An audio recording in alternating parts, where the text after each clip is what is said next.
welcome to Something Witchy, a Sabrina the Teenage Witch rewatch podcast. I'm Laura Cotter. And I'm Sky Orchard. And we have a treat for you today. I was going to say special treat, but I'm like, is this special? This podcast is the special treat. We are the treat. We're just going to have to get into it because I have a lot of thoughts and feelings about this episode. But anything interesting happened to you this week, Sky? I don't think so. I think that it is the time where it becomes very apparent in my voice whether I've gotten a full night's sleep. And it mainly is not the case. It is 4 to 5 hours of sleep time. So if I'm wacky, it's because of that. I think that's the case for both of us. I've just had a lot going on, but I've also had some really weird, every night I've had a very weird, very vivid dream. And ranging from things like I'm trying to get my niece to eat something to solving a murder mystery in space. Oh. Weird. And I think I need to start dream journaling when I wake up in the morning. And I have really restless nights, so wake in and out of these dreams. But I did get to write a Zamboni this week.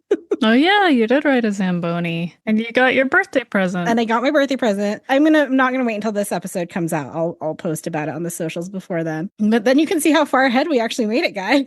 Go back and look at our social media and see when I post about the gifts Sky gave me. But yeah, it was fun. It was a very long ride on that Zamboni for a very small crowd of people to be staring at me. Oh boy. Okay. I can't really think of a question for this one. I guess my question would be, would you kiss a pigeon on the off chance that it was someone you loved? How many pigeons would you kiss to try and find Jill? How germy are pigeons? I don't think they're clean. Especially this past summer with the bird flu epidemic. You don't want to be kissing those pigeons. Pigeons carry bacteria and fungi, shocking, pose a rare disease risk to most people, not shocking.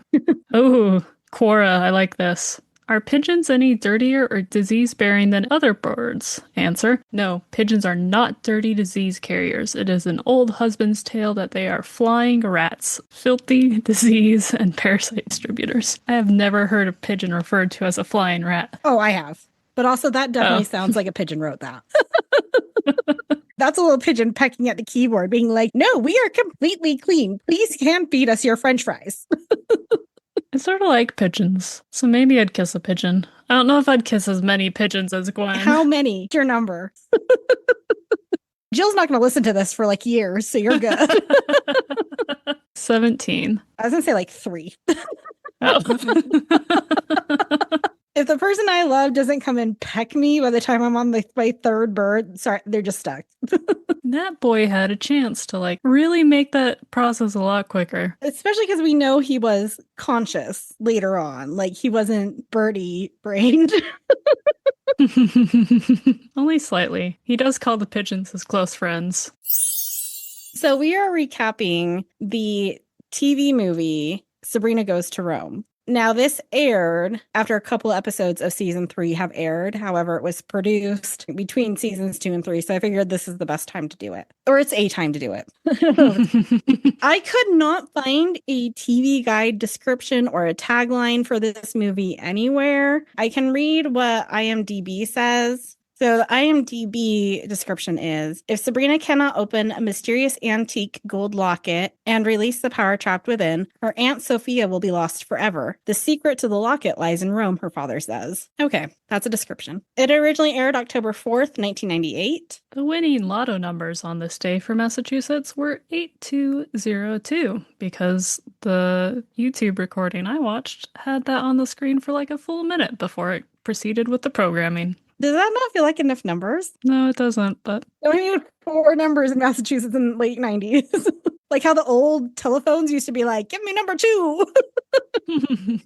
Our director is Tibor Takacs, who's returning from an episode in season 2, as well as the Sabrina movie. The writer is Dan Berenson. He also wrote Camp Rock 2, Twitches 2, the Hannah Montana movie, and Cinderella 3, A Twist in Time, which is not as bad as one might expect. It's actually a pretty decent Cinderella sequel. Cinderella 2 is bad. Cinderella 3 is okay. Our stars, we have Melissa Joan Hart as Sabrina/Sophie, according to IMDb, but everywhere else they call her Sophia. So the first part of my notes are going to be Sophie, and then I'm going to realize that they're saying Sophia all the time, and I'm going to switch it up. Then we have Eddie Mills as Paul, who is Sabrina's husband, or Melissa's husband, in Killing the Competition. Wow. They love playing a good love interest couple.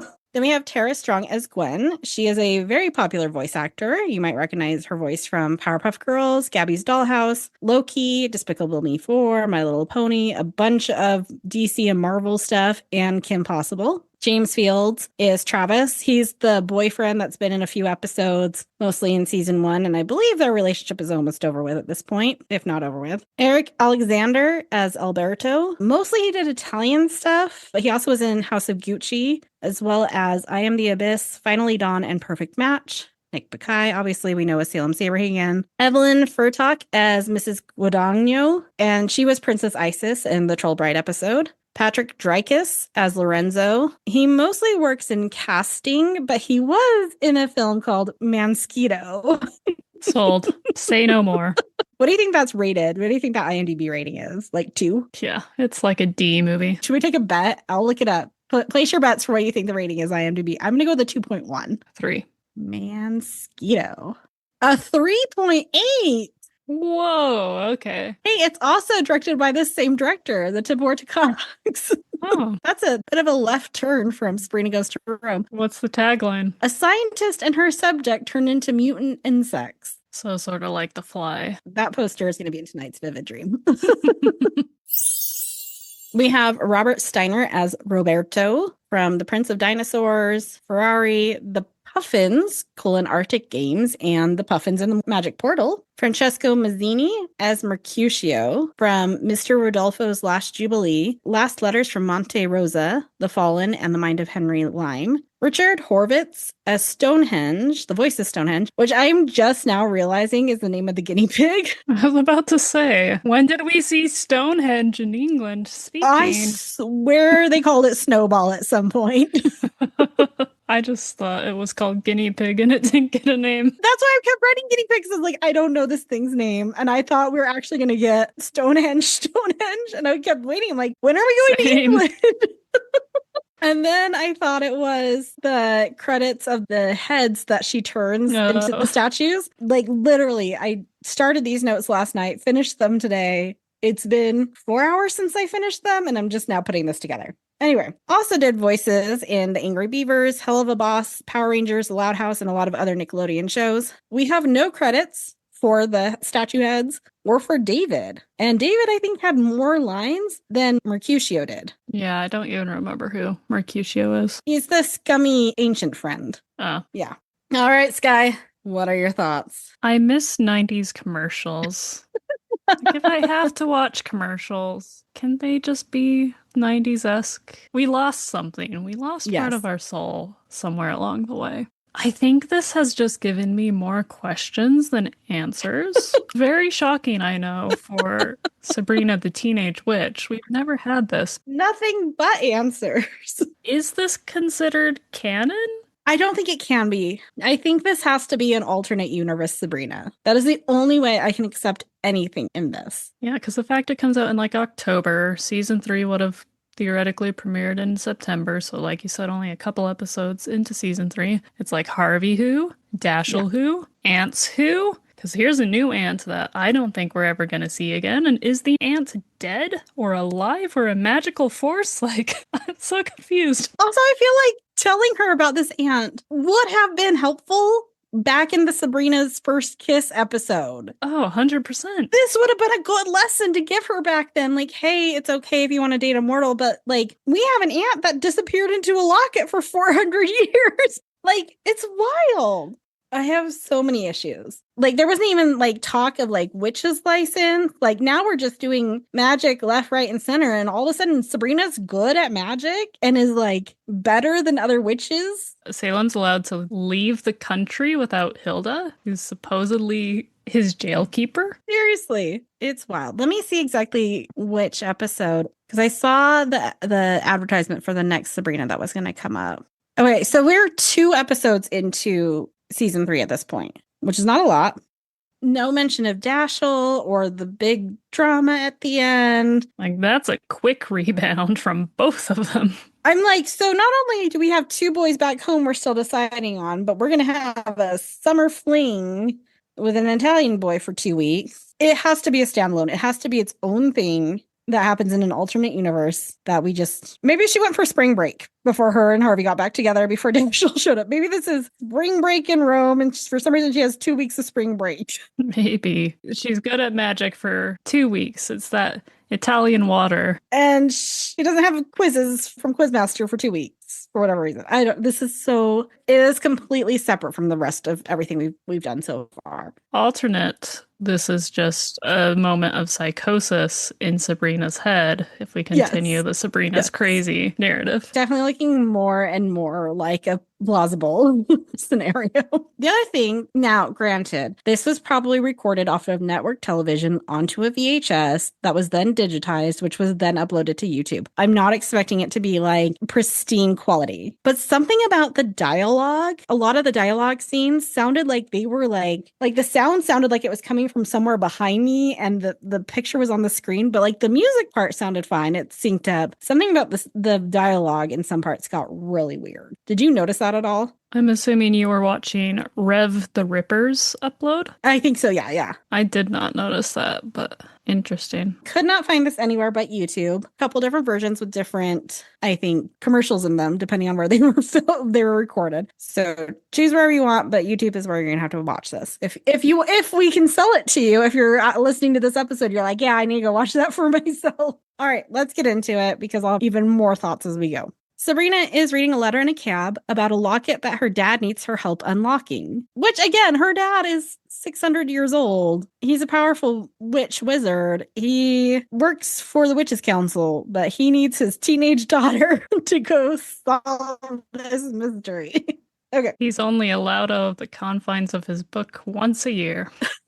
She has traveled to Rome to figure out how to unlock it. We find out that the locket has been locked for 400 years, so that would put us in Rome 1598 as far as when things went down. In that year, Rome experienced one of the worst Tiber River floods, and it covered most of the city on December 24th and December 25th. Merry Christmas. Here's some water. Ho, ho, ho. The driver of the cab is a little wild, and Sabrina slams into Salem, who's stowed away. The driver is still driving crazy, and Sabrina uses her magic to help avoid crashes. The special effects for Sabrina's magic in this scene are reminded me of Space Jam as far as like the car suddenly turns cartoony and like the stretchy look of it. Nostalgic Space Jam effects for all y'all to picture in your heads. She's very loosey-goosey about just letting the magic fly. Our song throughout all this intro is Sky Fits Heaven by Madonna. Sabrina arrives at a house and someone waves down to her from a window. It's Signora Guadagno. She brings Sabrina inside and shows her to a room, startling her roommate Gwen. But Sabrina can't have a roommate. Signora Guadagno doesn't care and leaves. Sabrina introduces herself to the quirky Gwen. Gwen sees Salem and shows that she has a pet guinea pig. Salem starts talking, and Sabrina coughs to cover it, then takes him to the bathroom to yell at him. I'd like to roll her friend in breadcrumbs and dip him in marinara, Salem says about the guinea pig. AKA Stonehenge, maybe? Maybe. Snowball? I don't know. It's going to be guinea pig from here on out. Yep. Sabrina checks herself in the mirror and starts hiccuping, causing items to float. Sabrina keeps accidentally levitating items back in the bedroom and tries to hold things down without Gwen noticing. Gwen goes into the bathroom to get some water, and Sabrina attempts to magically lock her in. Gwen bursts out, startling Sabrina and stopping everything from floating. Gwen saw everything floating, but is interrupted by Salem and the guinea pig yelling at each other. Sabrina calls Gwen a witch, and Gwen douses them in cold water. Sabrina uses her magic to dry them off. Gwen is shocked. Sabrina is excited. She's never met a witch that lives in this realm before, except for Dashiell, whom she's very much having feelings for and maybe considering being with back home. It's the Italian realm. Did anybody involved with this movie watch an episode of Sabrina before they did this? I think the director should know. He directed something in season 2. He should know. Whatever. Senora, I'm just going to start calling her Senora G. Senora G tells both girls that she takes in witches from time to time at dinner. Her family lost their powers, but they'll get them back when her son marries a witch. And she introduces Sabrina to Alberto. Like, that's a cool story that we're not going to hear about. Don't ever come back to that ever again. So, okay. Sabrina shows Gwen the locket that she has to open in the next 2 weeks. It belonged to her dad's sister, Sophie, who disappeared 400 years ago. And we've already talked about this is just another aunt that no one has mentioned. And also it's Sophia. I know that now. My notes say Sophie. Senora G says Sophia was banished because she fell in love with a mortal artist. She told him she was a witch and he betrayed her, which means she was cast out and lost her powers because she chose not to turn him into stone within 12 hours. So for her artist lover, 400 years ago, Renaissance art was in a transition phase where it was a period of late Mannerist going into early Baroque being the predominant art styles. Mannerist art was idealized forms, whereas Baroque was greater drama, emotion, and movement. Sabrina and Gwen are talking about the story that night in their bedroom. Sabrina studies the locket with her magic book while Gwen eats jelly beans. And we get a weird joke about British teeth from Gwen. They never explain the jelly beans either. Nope. And it is super annoying. My question was going to be, on a scale of Valerie to Jenny, where do you rate Gwen? Honestly, higher than Valerie. Oh, okay. I feel like she takes like the worst parts of Valerie's personality and then tries to be quirky on top of it. Sabrina is trying to think of all the places she needs to go. She can't have any distractions. I can only think of one. Everything, says Gwen helpfully. Sabrina and Gwen are in the city the next day at the Trevi Fountain. They both make a wish. An average of 3,000 euros are thrown into the Trevi Fountain every day, with all the money thrown in being donated to charity. It is illegal, obviously, to attempt to steal the money from the fountain, but people sure do try. It is purported that to receive your wish, you must have your back to the fountain and throw with your right hand over your left shoulder. I don't think they did that, which would explain their wishes not coming true. Sabrina and Gwen are actually good at doing it. Paul does not do it the correct way, ever. Sabrina stares at the locket in disappointment, but then is startled by a vision of a woman who looks a lot like her in Renaissance dress in the water. Sabrina bumps into a handsome stranger when getting up. Alberto comes to her rescue, and Sabrina says goodbye to the hottie. Gwen is mad because Sabrina stole her wish, which I thought was about the hottie, but I come to find out it's because Alberto's paying attention to her. We then see Hottie taking sneaky pictures of Sabrina while a guy with food in his goatee comes up to him and asks who he's watching. Hottie says Sabrina won't know what hit her. Gwen and Alberto and Sabrina are in an art museum and split up to look for clues to the locket. Sabrina zaps herself into a statue. Gwen tries the same, but ends up bringing a different statue of David to life. It must have been a lot warmer back then, because nobody kept their clothes on, chimes in Gwen. Oh, Gwen. I know I wanted Sabrina to have more friends, but not like this. Be careful what you wish for. Sabrina is by herself when she bumps into the hottie again. He says she forgot to ask him his name at the fountain and introduces himself as Paul, and his skeevy friend shows up and introduces himself as Travis. Gwen shows up to grab Sabrina to help with her statue issue, and Sabrina runs off to help, shouting her address to Paul. As you do when you're in a foreign country and you meet a dude, and the first thing you say is, "Hey, here's the place I stay," and there's no security, and there's just a woman there that's I'm staying with, and sure, here's my address. Come by anytime. Okay. Gwen and Sabrina find David, and Gwen brings more statues to life before Sabrina fixes them again. They run off to return David when Travis comes in and inspects the statues. Sabrina gets David back where he belongs and zaps him before running off with Gwen. Paul comes in and looks at the statue, confused. We get a commercial for the Sabrina crystal ball and the Sabrina psychic phone, which tells you when somebody's calling you, and it's definitely not just the first ring. Also, I will say, somebody pointed out earlier in season 2, Sabrina has her own Sabrina psychic phone in an episode that she uses as her phone. Oh, really? Mm-hmm. Sabrina uses her own merch in universe.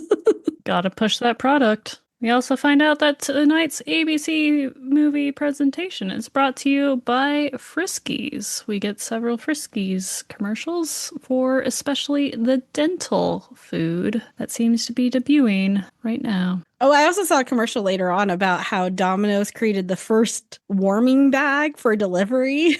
They're like, new invention. Our bag keeps your pizza warm while it's being delivered to you. And I was like, wow.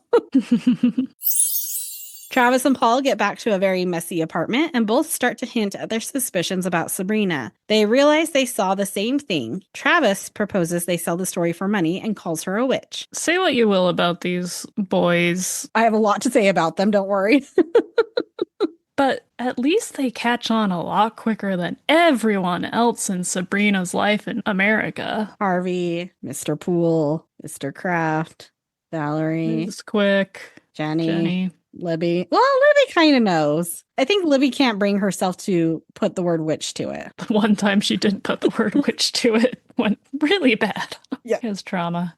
They meet with their boss to sell the story, but he isn't buying it. Travis offers to get him proof, and they negotiate to $250,000 for it. Boss gets a call and leaves, and Travis and Paul think about how to get the proof. Paul is going to spend time with Sabrina while Travis watches them. Gwen spots Paul across the street from their house waiting for Sabrina. Sabrina rationalizes her decision to go with him rather than looking for answers to the locket. She and Gwen start trying to decide on an outfit, with Sabrina zapping on different options. As she leaves, Salem stops her with both him and the guinea pig lecturing her. She offers them to get in her bag to keep an eye on things. Sabrina greets Paul and he gives her a flower, and we have some weird music in the background that does not fit the scene. She accepts his offer to get her breakfast, and they take off with Travis following close behind. They ride through the city on Paul's motorcycle, and Lizzie McGuire did this scene 1,000 times better. Hell yeah. Travis follows them everywhere with a camera, and not sneakily. He's pretty obvious. Paul and Sabrina arrive at a cafe for breakfast. They commiserate on the fluff pieces they have to do, both photos and articles,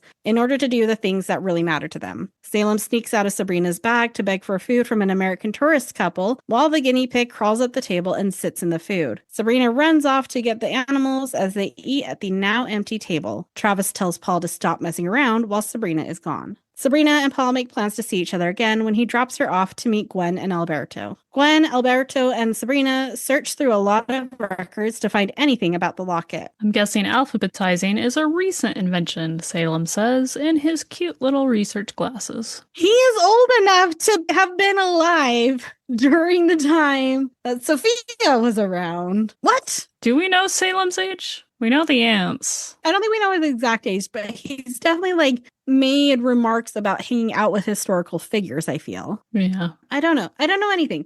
This is the first Sabrina thing I've ever seen, so all of this makes sense to me. Imagine. So, Wonderful World of Disney. This is a Sunday night. You're with your family. You're watching this, and you're a kid, and you're like, hey, I love this story. It's amazing. I'm going to tune in on Friday to find out more about this girl. And it is a completely different show than what you've been set up for. Yep. Gwen finds something in Italian and Alberto reads it. It's Sophie's address. Gwen and Sabrina take Alberto's scooter to go there while Travis and Paul follow behind them. Gwen loses the map, so Sabrina zaps the scooter to take them there. And they're casually letting what looks like a very ancient historical map just float away. Like, Sabrina, you're so good at spells. Spell that into your bag. Do not let history just get crumpled on that Italian highway. It's Italy. They have thousands of ancient maps floating around. What's one more? They speed off and Paul and Travis struggle to keep up. Sabrina and Gwen are about to run into a wall, but Sabrina zaps it, causing it to disappear. It reappears behind them, forcing Paul and Travis to crash. And somehow, that's the one thing Travis didn't manage to record. Sabrina and Gwen arrive at the very old house, but Gwen doesn't want to go in. So Sabrina sends Salem in first to check it out. Gwen and Sabrina follow carefully behind him. Doors start slamming and Gwen screams, but no one is there. The house is falling apart. Sabrina walks past a mirror and her reflection is wearing Renaissance clothes, but when she looks again, it's normal. Sabrina wipes some dust off the mantle and casts a spell to restore the house to what it used to look like. Soot and grime, dust of time, take us back to the scene of the crime. And Gwen says wicked in a very Ron Weasley-ish way. And anytime Sabrina's gonna cast magic, Gwen's gonna say wicked every single time. Also, this girl 6 months ago couldn't figure out how to transport herself from place to place. We're now supposed to believe she has like an encyclopedic knowledge of obscure spells. Yeah. She was hitting the books hard this summer. This is the only spell she's actually gonna say, like, formally. Maybe it's large spells that have to rhyme. Zapping away a wall is not a large spell. I guess not. I'm so angry at this movie. I'm very concerned because we have one more, which is Sabrina Down Under, and I can remember nothing about that movie either, and I'm very worried now. I think there might be mermaids, but I can't remember. Ooh, crikey. Anyway, Sabrina and Gwen walk into another room and find a glowing portrait of Sophia, but it's apparently not a real picture, and they need to go find the real one somewhere. Ads right after the scene. We have tidy cats, and then Walmart is turning 36 years old in 1998. That's a weird number to celebrate. I don't know, but they're having a special 36-year anniversary sale. The next day, Sabrina and Gwen go shopping while looking for the portrait. We get a shopping montage. At the end, Gwen wonders if these clothes will help Alberto notice her, but Sabrina says it's not the clothes that matter, even though she bought new clothes to wear to see Paul. And then she says, but you know how visual guys are. Paul is taking some artsy photos, which makes Travis upset. I think it was just like an old man leaning over some flowers. It was real weird. Sabrina, Gwen, and Alberto arrive to meet them. Travis excuses himself to go work, while Gwen tries to take Alberto off to spend time together, but he's more interested in looking at some flowers in the planter. Like, boy is crouched down, poking in that planter, real interested in those plants. Gwen casts a spell to make him love her, but she turns him into a pigeon. And then she doesn't even bother looking for him and just leaves with Sabrina and Paul. This is where I asked if they even bother to get their witch's license in England, because she should not have passed at all if that's the case. Also, she should just probably not do magic. Like, take that away from her. She is a liability to society. She's also a full witch. We can extrapolate from some other things she says that she's a full witch. I mean, I'll get into their ages later and how the ages kind of are creepy. Maybe she's, she hasn't turned 17, so she hasn't had to do her witch's license yet. She's still 16. Maybe she cheated on her quizzes. Maybe she had a crappy quiz master. I don't know. That night, Gwen is slamming down jelly beans when she hears Senora G calling for Alberto. Of course, Alberto isn't there. So Gwen gets Sabrina, who uses magic to make her voice sound like Alberto's, and says he's sleeping. And for some reason, he and his mother are speaking in English to each other, even though we've established that Alberto's not very good at English. Sabrina asks Gwen where she sent Alberto. The guinea pig suggests Greenland. Seems like she's always sending people to Greenland based on the guinea pig's remarks. Gwen struggles to remember the spell, and Sabrina breaks the news that he's now a pigeon, and Gwen has to kiss him to turn him back. Gwen spots some pigeons in the flower box and starts kissing them to try and find Alberto. Figures, my first kiss, and it's with a pigeon. On the lips, she asks, and Sabrina queries, do pigeons have lips? If it's her first kiss, I'm more comfortable saying maybe she's still 16. The next morning, Sabrina sees Paul from her balcony, and he's creepily taking pictures of her. Montage of Paul and Sabrina exploring Rome, while Gwen kisses pigeons.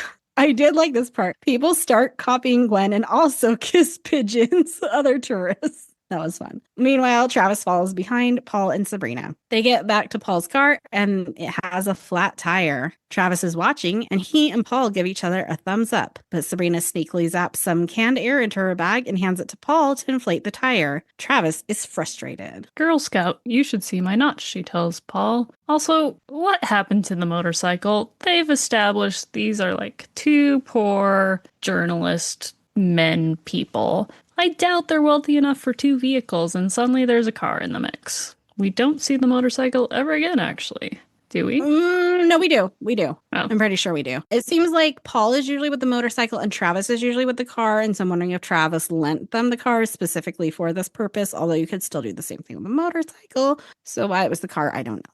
Sabrina is searching through more books while Crush by Jennifer Page plays, and we get another montage. Later, she and Gwen are walking down the street when Travis pays off a driver to splash dirt onto them. Sabrina zaps their clothes clean, but Travis's lens also got too dirty to capture it. There's more studying in her room. Salem and the guinea pig play checkers. She spends more time with Paul. The number of roses in her vase keeps growing. Travis and Paul are following Sabrina and Gwen. Travis is frustrated because they've gotten nothing, and it's been over a week.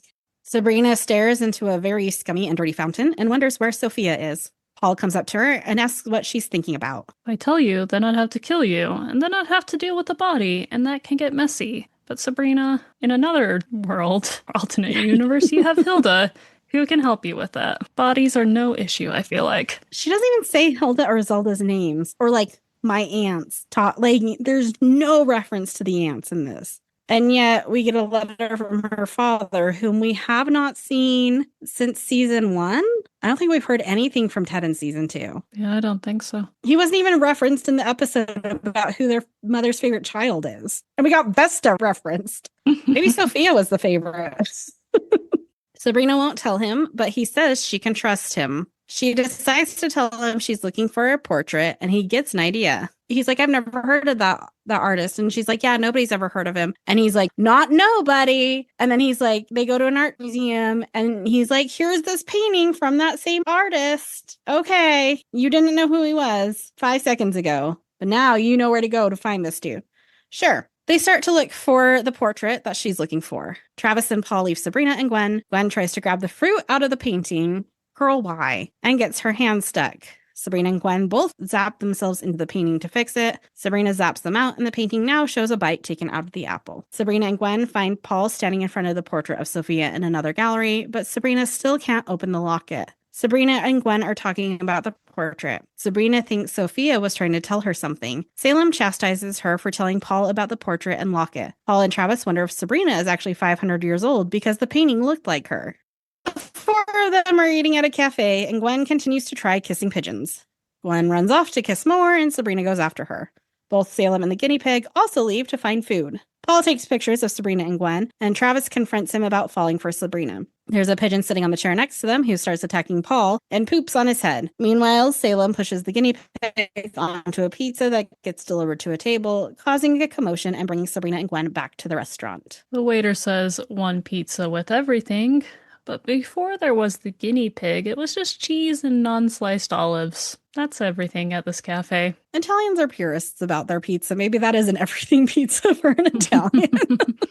Travis has a new plan to run Paul over with his car to see if Sabrina will save him. Paul doesn't like it, but Travis hands him the camera and tells him where to be. If she's an all-powerful, potentially immortal witch, they're putting a lot of faith in Paul's ability to be charming and win this potentially hundreds of years woman over. Yeah. They're clearly not the brightest bulbs. Sabrina and Paul are walking and talking about Paul's backstory while he takes creepy pictures of strangers on the street. Turns out Paul's not Irish like he thought. He's Italian. Shocking. But was he born in the States? Did he get shipped there from Italy? I blocked out that part because I didn't care about his backstory. He was orphaned at 2, and then he was taken in, so maybe he was shipped from Italy at 2, and his family didn't care about the 2-year-old, but will care about adult him later on. There's going to be a later scene where I'm like, this does not seem like this would have happened, but okay. Paul has Sabrina stand by some flowers while he films her as Travis comes driving towards them. Before Sabrina can use her magic, Paul grabs her and pulls her out of the way. He takes her away before she can see it was Travis driving, despite the fact that it's in the car that she was just in. Paul takes her to overlook some ancient Roman ruins, and they snuggle. Sabrina and Paul are eating dinner and kissing while Salem and the guinea pig eat at Senora G's table, and Gwen keeps kissing pigeons on the balcony. Sabrina and Paul make out at the front door of the house. Sabrina returns to her and Gwen's room and tries to think again how to open the locket. Salem bemoans, I'm never going to eat again. What? No doggy bag? And with the amount of food Salem eats, at least we have continuity between what we've watched in the seasons to this movie there. But is Salem bulimic? I think we've had a similar conversation, not about bulimia, but about his digestive system and like which processes / organs remain human and which remain cat. Because I think we had the same conversation about a liver and if it'd be able to process alcohol. Oh, yeah. Some definite binge eating tendencies at the very least. I mean, cats have a fast metabolism.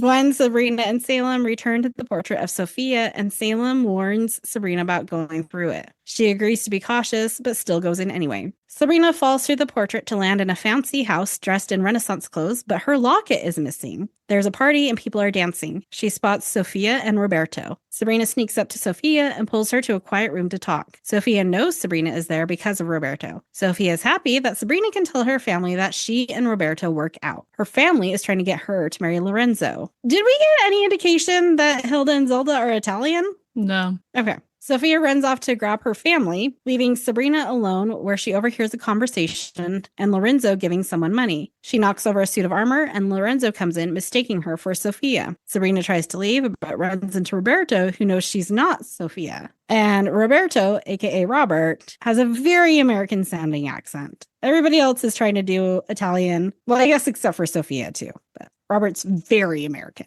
He leaves to find Sophia, and Sabrina does more snooping. She hears Roberto's best friend trying to convince him to call off the wedding. His friend is going to publicly accuse Sophia of being a witch tomorrow. We learn that Sophia also has been seen floating 3 feet above her bed, just like Sabrina. I do like how Roberto says, well, she's just a light sleeper.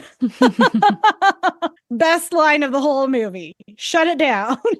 Roberto tries to reason with him and admits that Sophia is a witch just as she walks in the room with Lorenzo. Sophia can't believe he would betray her. And then Sophia just forgives him, but she is going to be stripped of her powers and cast out unless she turns Roberto into stone in the next 12 hours. That was the weirdest. You betrayed me. It's not what I mean. Okay, I forgive you. Sabrina watches all of this and tries to stop from interfering, but can't help herself. She comes out and tells Sophia exactly what she saw. Sophia yells at Lorenzo and says she will turn over her powers before disappearing into her locket. Sabrina yells at Roberto to run as they are chased by guards, leaving Lorenzo to pick up the locket. Sabrina sends Roberto on while she stays behind. We get a fight scene between her and the guards, and I wrote in my notes, I hope we get more sword facts. We do have some sword facts. Sword facts. The main fact is, shockingly, those swords are not accurate for the time. You would have thought. They look like they're made out of aluminum foil.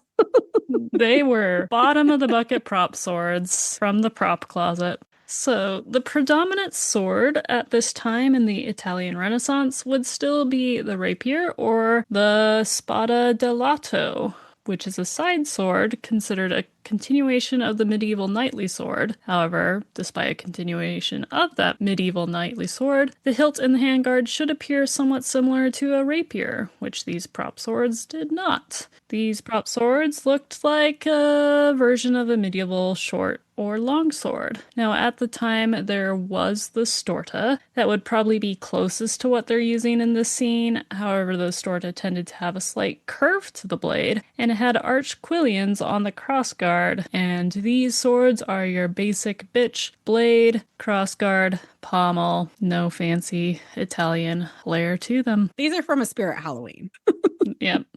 Spirit Halloween of swords. And that is your sword facts. Sword facts. Thank you for the sword facts. Love our sword facts. I can't believe this is the one thing they got wrong in this whole movie. Right? Everything else was so accurate. So accurate. But those swords. I thought about looking into the outfits to see if they were time appropriate. And I was like, they're not going to be. Why am I wasting my time?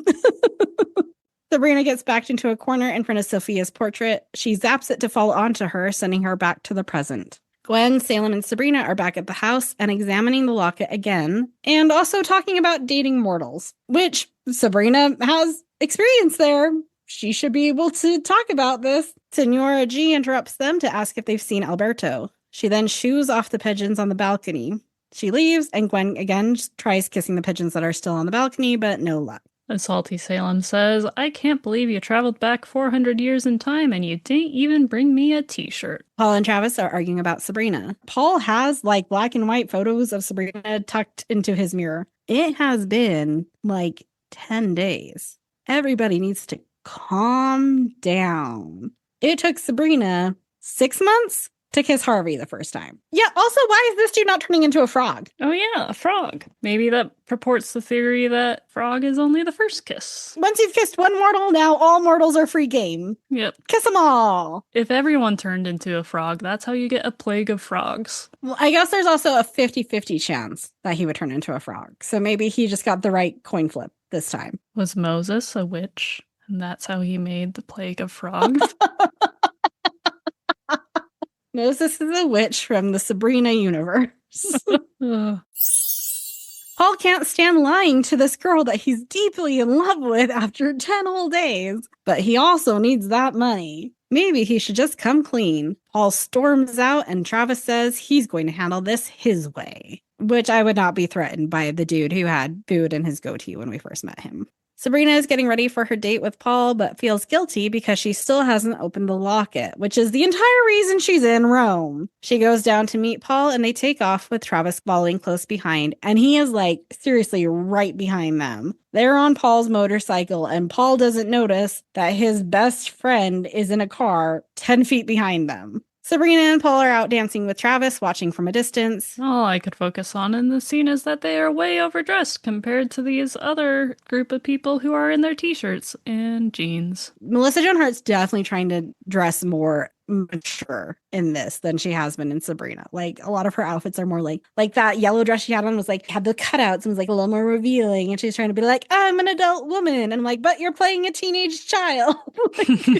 Gwen is still kissing pigeons. There's a particularly aggressive one. She kisses it and it turns into Alberto. But he needs to find Sabrina. And Gwen's upset about that because she thinks Sabrina's honing in on her pigeon man. But Sabrina is in trouble. He tells Gwen what he overheard. Gwen has to zap them to Sabrina, but she ends up sending them to a snow globe. Salem tries to warn them beforehand by saying, I highly recommend taking a cab. Gwen doesn't listen. And I guess that snow globe is not made out of the kind of plastic that magic can't penetrate. Whatever that number of plastic was, I don't remember. Sabrina and Paul are back at Trevi Fountain, and they make more wishes. Paul throws that coin over the wrong shoulder and is doomed now. Paul starts to tell her the truth, but she stops him and uses her magic to grant his wish, zapping him to his Italian biological family, where it's somehow daytime, and she will do this for a boy that she's known for less than 2 weeks, but she will not tell Harvey. What the crap, Sabrina? What the crap? Harvey, who has told you repeatedly that he would stay by you, even if you were a witch, even if you're weird, even if you had a secret, he wouldn't care. He'd be there for you. Excuse me. I have a sticky note somewhere saying to remember that season 3 or season 4, Harvey is a dick. That is season 4, Harvey. We're not talking about season 4. We're talking about season 2, Harvey. Season 2, Harvey offered to pre-chew her food when she didn't have teeth.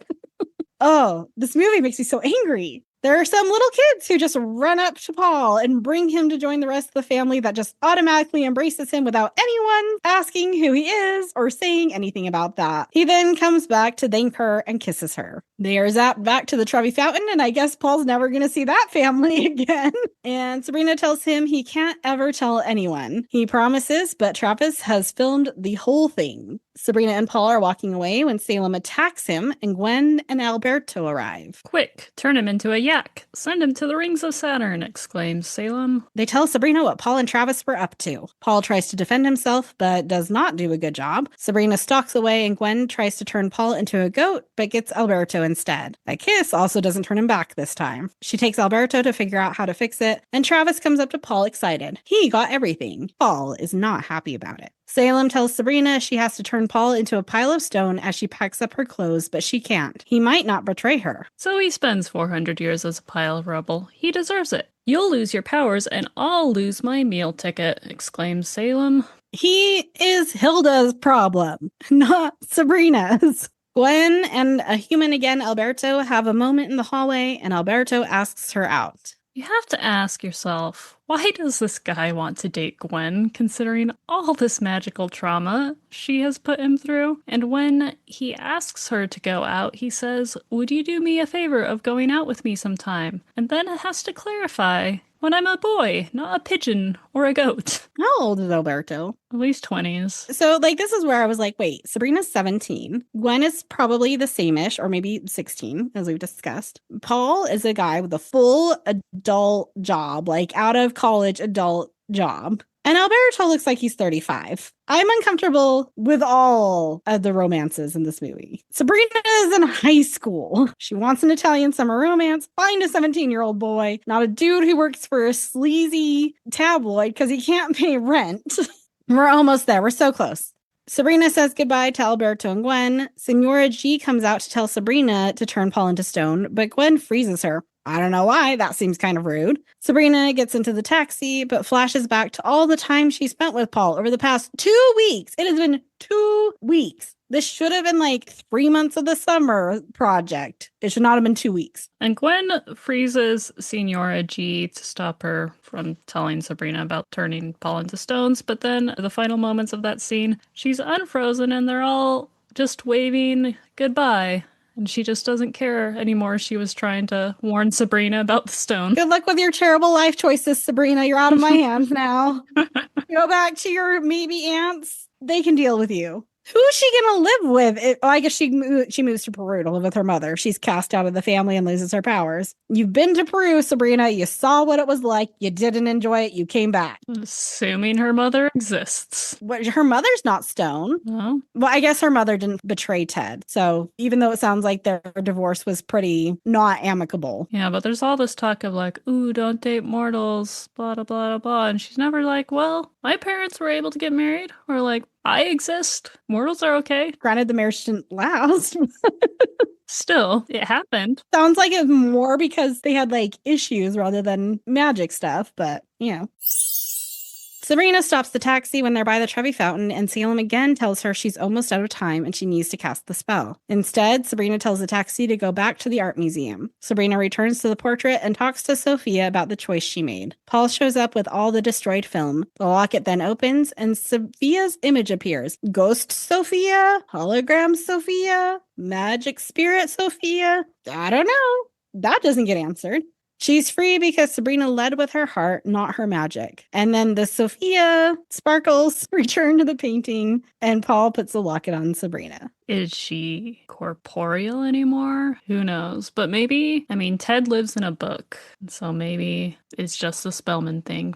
Sophia lives in a portrait, Ted lives in a book, and these are the only two Spellman siblings we know of in this movie. I am going to offer you a theory. Okay. Because it's not real clear. Like, does Sophia become mortal when she goes into the locket? Like, has she given up her powers? Because then we find out that Roberto didn't actually betray her. She never had to make that choice. He didn't betray her. Mm-hmm. Is the hallucination of Sophia past Sophia? And past Sophia goes back into the past through the portrait, where then she can be reunited with Roberto. They can fix their love story. And now in the present day, Sophia's back and is a present day witch, but Roberto's dead because he's immortal, so she's outlived the love of her life by hundreds of years. Yeah, I think you're right. She does go back into the past because when Sabrina goes through the portrait, she's like, oh, no one's visited me from the future before. But then we get into science fiction, don't mess with the timeline, bad stuff there. Like, the instant Sophia goes into that portrait, black screen, none of this could have happened if she's going back into the past. Or, you know, she's stuck in this time loop where she goes back to the past and it just starts all over again.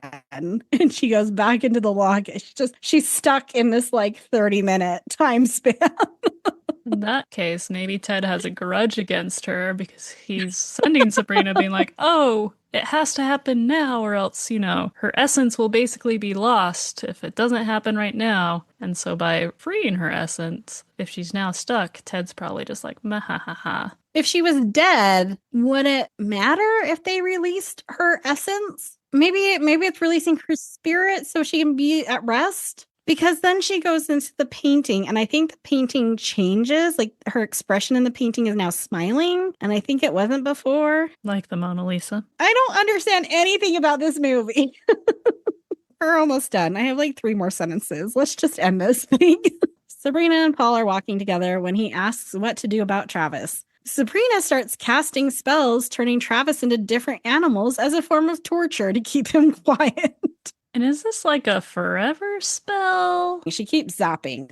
So I think she just does it enough to like be like, don't mess with. But also she has long range on her finger. It's true. But also, I don't know. If I were Travis, that would just make me madder. And I'd be like, no, I am going to tell. I'm sick of you torturing me. You can't.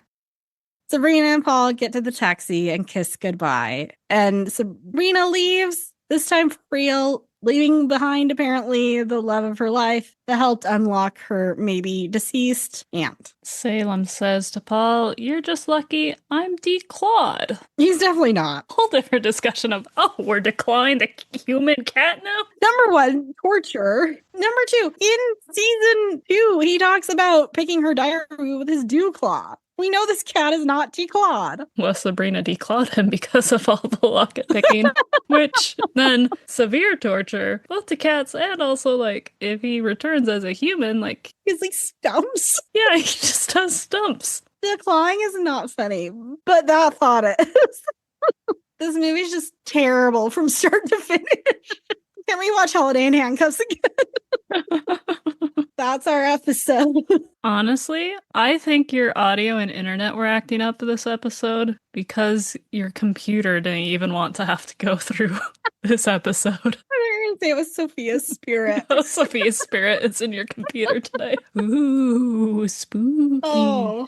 Okay, well, we're not going to do a next episode guess because I don't know what the next episode is, and I think we've already covered all the ones that are coming up.